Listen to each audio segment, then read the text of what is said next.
ओम शांति। आज 24 अक्टूबर 2025 की बाबा की साकार मुरली है। मुरली के महावाक्य हैं, मीठे बच्चे, बाबा आए हैं तुम्हें घर की राह बताने। तुम आत्म अभिमानी होकर रहो तो यह राह सहज देखने में आएगी। प्रश्न है, संगम पर कौन सी ऐसी नॉलेज मिली है जिससे सतयुगी देवताएं मोहित कहलाए? उत्तर है, संगम पर तुम्हें बाप ने अमर कथा सुनाकर अमर आत्मा की नॉलेज दी, ज्ञान मिला। यह अविनाशी बना बनाया ड्रामा है। हर एक आत्मा अपना अपना पाठ बजाती है, वह एक शरीर छोड़ दूसरा लेती है। इसमें रोने की बात नहीं। इसे नॉलेज से सतयुगी देवताओं को मोहजित कहा जाता। वहाँ मृत्यु का नाम नहीं। खुशी से पुराना शरीर छोड़ नया लेते हैं। गीत है, नयनहीन को राह दिखाओ। ओम शांति। मीठे मीठे रूहानी बच्चों प्रति रूहानी बाप कहते कि राह तो दिखलाता हूँ, परंतु पहले अपने को आत्मा निश्चय कर बैठो, देही अभिमानी होकर बैठो, तो फिर तुमको राह बहुत सहज देखने आएगी। भक्ति मार्ग में आधा कर्ब ठोकरे खाई हैं। भक्ति मार्ग की अथाह सामग्री है। अब बाप ने समझाया है, बेहद का बाप एक ही है। बाप कहते हैं तुमको रास्ता बता रहा हूँ। दुनिया को यह भी पता नहीं कौन सा रास्ता बताते हैं। मुक्ति, जीवन मुक्ति, गति सदगति का।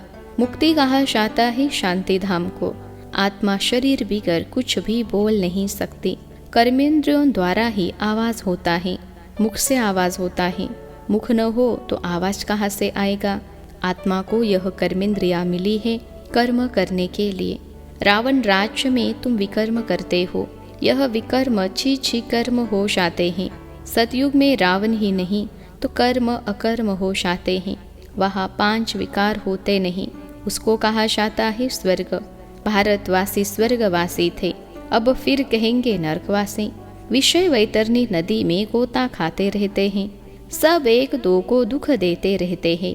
अब कहते हैं बाबा ऐसी जगह ले चलो जहाँ दुख का नाम न हो। वह तो भारत जब स्वर्ग था तब दुख का नाम नहीं था। स्वर्ग से नरक में आए हैं, अब फिर स्वर्ग में जाना है। यह खेल है। बाप ही बच्चों को बैठ समझाते हैं। सच्चा सच्चा सत्संग यह है। तुम यहाँ सत बाप को याद करते हो, वही ऊंचते ऊंच भगवान है। वह है रचता, उनसे वर्षा मिलता है। बाप ही बच्चों को वर्षा देंगे। हद का बाप होते हुए भी फिर याद करते हैं, हे भगवान, हे परमपिता परमात्मा, रहम करो। भक्ति मार्ग में धक्के खाते खाते हैरान हो गए हैं। कहते हैं, हे बाबा, हमको सुख शांति का वर्षा दो। यह तो बाप ही दे सकते हैं, सो भी 21 जन्मों के लिए हिसाब करना चाहिए। सतयुग में जब इनका राज्य था तो जरूर थोड़े मनुष्य होंगे। एक धर्म था, एक ही राजय थी। उनको कहा जाता है स्वर्ग, सुख धाम। नई दुनिया को कहा जाता है सतो प्रधान, पुरानी को तमो प्रधान कहेंगे। हर एक चीज पहले सतो प्रधान, फिर सतो रजो तमो में आती है। छोटे बच्चों को सतो प्रधान कहेंगे। छोटे बच्चों को महात्मा से भी ऊंच कहा जाता है। महात्माएं तो जन्म लेते फिर बड़े होकर विकारों का अनुभव करके घर बार छोड़ भागते हैं। छोटे बच्चे को तो विकारों का पता नहीं है, बिल्कुल इनोसेंट है, इसलिए महात्मा से भी ऊंच कहा जाता है। देवताओं की महिमा गाते हैं, सर्वगुण संपन्न। साधुओं की यह महिमा कभी नहीं करेंगे। बाप ने हिंसा और अहिंसा का अर्थ समझाया है। किसको मारना, इसको हिंसा कहा जाता है। सबसे बड़ी हिंसा है काम कटारी चलाना। देवताएं हिंसक नहीं होते, काम कटारी नहीं चलाते। बाप कहते हैं, अब मैं आया हूँ तुमको मनुष्य से देवता बनाने। देवता होते हैं सतयुग में। यहाँ कोई भी अपने को देवता नहीं कह सकते। समझते हैं हम नीच पापी विकारी हैं, फिर अपने को देवता कैसे कहेंगे? इसलिए हिंदू धर्म कह दिया है। वास्तव में आदि सनातन देवी देवता धर्म था। हिंदू तो हिंदुस्तान से निकाला है, उन्होंने फिर हिंदू धर्म कह दिया है। तुम कहेंगे हम देवता धर्म के हैं तो भी हिंदू में लगा देंगे। कहेंगे हमारे पास कॉलम ही हिंदू धर्म का है। पतित होने के कारण अपने को देवता कह नहीं सकते। अभी तुम जानते हो हम पूज्य देवता थे, अब पुजारी बने हैं। पूजा भी पहले सिर्फ शिव की करते हैं, फिर व्यभिचारी पुजारी बने। एक बाप है, उनसे वर्षा मिलता है, बाकी तो अनेक प्रकार की देवियाँ आदि हैं, उनसे कोई वर्षा नहीं मिलता है। इस ब्रह्मा से भी तुमको वर्षा नहीं मिलता। एक है निराकारी बाप, दूसरा है साकारी बाप। साकारी बाप होते हुए भी हे भगवान, हे परम पिता कहते रहते हैं। लौकिक बाप को ऐसे नहीं कहेंगे। तो वर्षा बाप से मिलता है। पति और पत्नी हाफ पार्टनर होते हैं तो उनको आधा हिस्सा मिलना चाहिए। पहले आधा उनका निकाल, बाकी आधा बच्चों को देना चाहिए। परंतु आजकल तो बच्चों को ही सारा धन दे देते हैं। कोई कोई का मोह बहुत होता है, समझते हैं हमारे मरने बाद बच्चा ही हकदार रहेगा। आजकल के बच्चे तो बाप के चले जाने पर माँ को पूछते भी नहीं। कोई कोई मातृस्नेही होते हैं, कोई फिर मातृद्रोही होते हैं। आजकल बहुत करके मातृद्रोही होते हैं, सब पैसे उड़ा देते हैं। धर्म के बच्चे भी कोई कोई ऐसे निकल पड़ते हैं जो बहुत तंग करते हैं। अब बच्चों ने गीत सुना, कहते हैं बाबा हमको सुख का रास्ता बताओ, जहाँ चैन हो। रावण राज्य में तो सुख हो न सके, भक्ति मार्ग में तो इतना ही नहीं समझते कि शिव अलग है, शंकर अलग हैं। बस माथा टेकते रहो, शास्त्र पढ़ते रहो। अच्छा, इससे क्या मिलेगा? कुछ भी पता नहीं। सर्व के लिए शांति और सुख का दाता तो एक ही बाप है। सतयुग में सुख भी है तो शांति भी है। भारत में सुख शांति थी, अब नहीं है, इसलिए भक्ति करते दर दर धक्के खाते रहते हैं। अभी तुम जानते हो, शांति धाम सुख धाम में ले जाने वाला एक ही बाप है। बाबा हम सिर्फ आपको ही याद करेंगे, आपसे ही वर्षा लेंगे।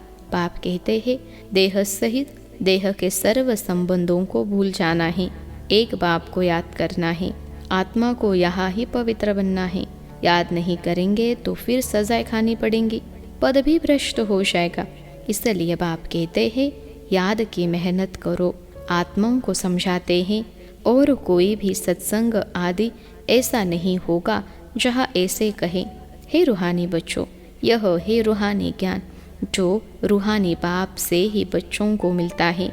रूह अर्थात निराकार, शिव भी निराकार है ना। तुम्हारी आत्मा भी बिंदी है, बहुत छोटी, उनको कोई देख न सके सिवाय दिव्य दृष्टि के। दिव्य दृष्टि बाप ही देते हैं। भगत बेट हनुमान गणेश आदि की पूजा करते हैं, अब उनका साक्षात्कार कैसे हो? बाप कहते हैं दिव्य दृष्टि दाता तो मैं ही हूँ। जो बहुत भक्ति करते हैं तो फिर मैं ही उनको साक्षात्कार कराता हूँ, परंतु इससे फायदा कुछ भी नहीं, सिर्फ खुश हो जाते हैं। पाप तो फिर भी करते हैं, मिलता कुछ भी नहीं। पढ़ाई भी घर कुछ बन थोड़े ही सकेंगे। देवता सर्वगुण संपन्न है, तुम भी ऐसे बनो ना। बाकी तो वह है सब भक्ति मार्ग का साक्षात्कार। सचमुच श्री कृष्ण से झूलो, स्वर्ग में उनके साथ रहो।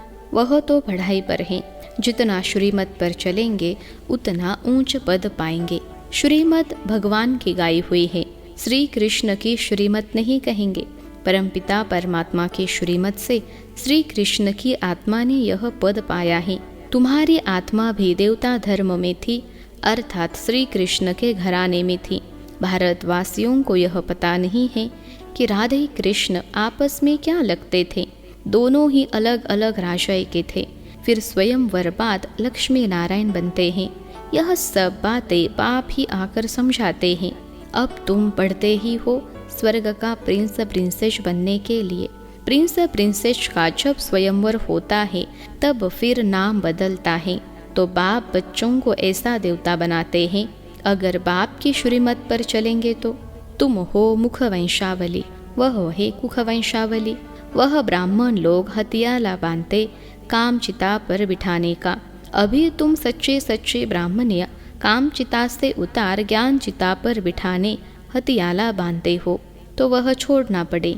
यहाँ के बच्चे तो लड़ते झगड़ते पैसा भी सारा बर्बाद करते हैं। आजकल दुनिया में बहुत गंद है। सबसे गंदी बीमारी है बायोस्कोप। अच्छे बच्चे भी बायोस्कोप में जाने से खराब हो पड़ते हैं। इसलिए बीके को बाइस्कोप में जाना मना है। हाँ, जो मजबूत है उनको बाबा कहते हैं वहाँ भी तुम सर्विस करो, उनको समझाओ यह तो है हद का बाइस्कोप, एक बेहद का बाइस्कोप भी है। बेहद के बाइस्कोप से ही फिर यह हद के झूठे बाइस्कोप निकले हैं। अभी तुम बच्चों को बाप ने समझाया है मूल वतन जहाँ सभी आत्माएं रहती है, फिर बीच में है सूक्ष्म वतन, यह है साकार वतन। खेल सारा यहाँ चलता है, यह चक्र फिरता ही रहता है। तुम ब्राह्मण बच्चों को ही स्वदर्शन चक्रधारी बनना है, देवताओं को नहीं। परंतु ब्राह्मणों को यह अलंकार नहीं देते हैं क्योंकि पुरुषार्थी हैं, आज अच्छे चल रहे हैं कल गिर पड़ते हैं, इसलिए देवताओं को दे देते हैं। श्री कृष्ण के लिए दिखाते हैं स्वदर्शन चक्र से अकासुर बकासुर आदि को मारा। अब उनको तो अहिंसा परमो धर्म कहा जाता है, फिर हिंसा कैसे करेंगे? यह सब है भक्ति मार्ग की सामग्री। जहाँ जाओ शिव का लिंग ही होगा। सिर्फ नाम कितने अलग अलग रख दिए हैं। मिट्टी की देवियाँ कितनी बनाते हैं, श्रृंगार करते हैं, हजारों रुपया खर्च करते हैं। उत्पत्ति की फिर पूजा करेंगे, पालना कर फिर जय डुबोते हैं। इतना खर्चा करते हैं गुड़ियों की पूजा में, मिला तो कुछ भी नहीं। बाप समझाते हैं यह सब पैसे बर्बाद करने की भक्ति है। सीढ़ी उतरते ही आए हैं, बाप आते हैं तो सबकी चढ़ती कला होती है, सबको शांति धाम सुख धाम में ले जाते हैं। पैसे बर्बाद करने की बात नहीं। फिर भक्ति मार्ग में तुम पैसे बर्बाद करते करते इंसॉल्वेंट बन गए हो। सॉल्वेंट इंसॉल्वेंट बनने की कथा बाप पेट समझाते हैं। तुम इन लक्ष्मी नारायण की डायनेस्टी के थे ना, अब तुमको नर से नारायण बनने की शिक्षा बाप देते हैं। वो लोग तिजरी की कथा अमर कथा सुनाते हैं, है सब झूठ। तिजरी की कथा तो यह है जिससे आत्मा का ज्ञान का तीसरा नेत्र खुलता है, सारा चक्र बुद्धि में आ जाता है। तुमको ज्ञान का तीसरा नेत्र मिल रहा है, अमर कथा भी सुन रहे हो। अमर बाबा तुमको कथा सुना रहे हैं, अमरपुरी का मालिक बनाते हैं। वहाँ तुम कभी मृत्यु को नहीं पाते। यहाँ तो काल का मनुष्यों को कितना डर रहता है, वहाँ डरने की रोने की बात नहीं। खुशी से पुराना शरीर छोड़ नया ले लेते हैं। यहाँ कितना मनुष्य रोते हैं, यहाँ है ही रोने की दुनिया। बाप कहते हैं यह तो बना बनाया ड्रामा है, हर एक अपना अपना पार्ट बजाते रहते हैं। यह देवताएं मोहजीत है ना। यहाँ तो दुनिया में अनेक गुरु हैं जिनकी अनेक मतें मिलती हैं, हर एक की मत अपनी। एक संतोषी देवी की भी है जिसकी पूजा होती है। अब संतोषी देवियाँ तो सतयुग में हो सकती है, यहाँ कैसे हो सकती? सतयुग में देवता सदैव संतुष्ट होते हैं, यहाँ तो कुछ न कुछ आश रहती है, वहाँ कोई आश नहीं होती। बाप सबको संतुष्ट कर देते हैं, तुम पदम पति बन जाते हो। कोई अप्राप्त वस्तु नहीं रहती जिसकी प्राप्ति की चिंता हो, वहाँ चिंता होती ही नहीं। बाप कहते हैं सर्व का सद्गति दाता तो मैं ही हूँ। तुम बच्चों को 21 जन्मों के लिए खुशी ही खुशी देते हैं, ऐसे बाप को याद भी करना चाहिए। याद से ही तुम्हारे पाप भस्म होंगे और तुम सतो प्रधान बन जाएंगे। यह समझने की बातें हैं। जितना औरों को जास्ती समझाएंगे उतना प्रजा बनती जाएगी और ऊंच पद पाएंगे। यह कोई साधु आदि की कथा नहीं, भगवान बैठ इनके मुख द्वारा समझाते हैं। अभी तुम संतुष्ट देवी देवता बन रहे हो, अभी तुमको व्रत भी रखना चाहिए, सदैव पवित्र रहने का, क्योंकि पावन दुनिया में जाना है तो पतित नहीं बनना है। बाप ने यह व्रत सिखाया है। मनुष्य ने फिर अनेक प्रकार के व्रत बनाए हैं। अच्छा, मीठे मीठे सिखलते बच्चों प्रति माता पिता बाप दादा का याद प्यार और गुड मॉर्निंग। रूहानी बाप की रूहानी बच्चों को नमस्ते। हम रूहानी बच्चों की सिखलते रूहानी माता पिता बाप दादा को याद प्यार, गुड मॉर्निंग और नमस्ते बाबा नमस्ते। धारणा के लिए मुख्य सार। पहली पॉइंट है, एक बाप की मत पर चल, सदा संतुष्ट रहे, संतोषी देवी बनना है।